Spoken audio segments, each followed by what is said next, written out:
A long time ago, I featured these Sonic McDonald's gaming devices from 2003, but in that video some of these weren't actually working, and I've been on a bit of a toy fixing kick over the months, and I just want to see if we are able to get the rest of these up and running. I do have every one from this line, like Knuckles Soccer, and for those that had these, remember this starting sound?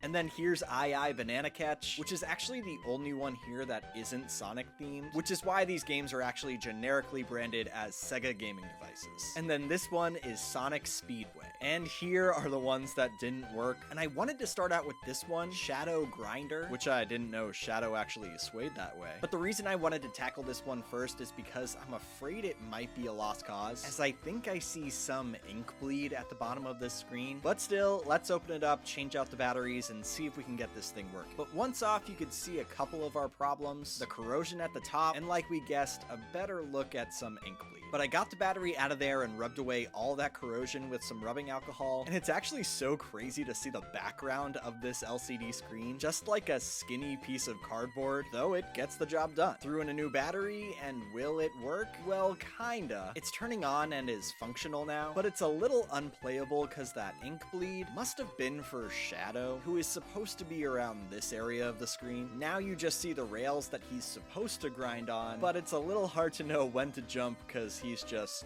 not there. So first one, I wouldn't say a waste of time, but just some faulty equipment here. Though moving on to Tails Sky Patrol, which I was definitely a Tails guy growing up, and you'll notice this has a similar setup, but now there's a new problem. It seems like they have melted in some plastic pins to keep the whole thing together, so I ended up cutting those away, but I still couldn't get the board detached, so I ended up finagling the battery out, cleaning in there the best I could, adding in the new battery, and after all that, nothing. So we'll try our luck one more time with this other Sonic game, just called Sonic Action Game, which had more of those melted pins that I snipped off, got it detached this time, cleaned it all up, new battery, and nothing, which kind of pisses me off, but I had a feeling I just wasn't giving them enough TLC, so I went in the next day, did another thorough clean, and then another hypothesis I had was the little plastic holders that have the battery in it must not be pushing the battery far down enough onto the board, so I bent those in as much as I could, and I have to really give myself a pat on the back with this one, because I almost didn't pick these up again, but after just a tad more tinkering, I got them both to work. The Tails game just looking super clean here, honestly, and then this other Sonic game really reminds me of some of those other popular LCD Sonic games of the 90s, though this one is extremely simple with just one button, used to make Sonic jump onto different platforms. And Sega had another one of these handheld gaming lines at McDonald's the following year. Let me know in the comments if I should pick all those up, and make sure to follow for more nostalgia content.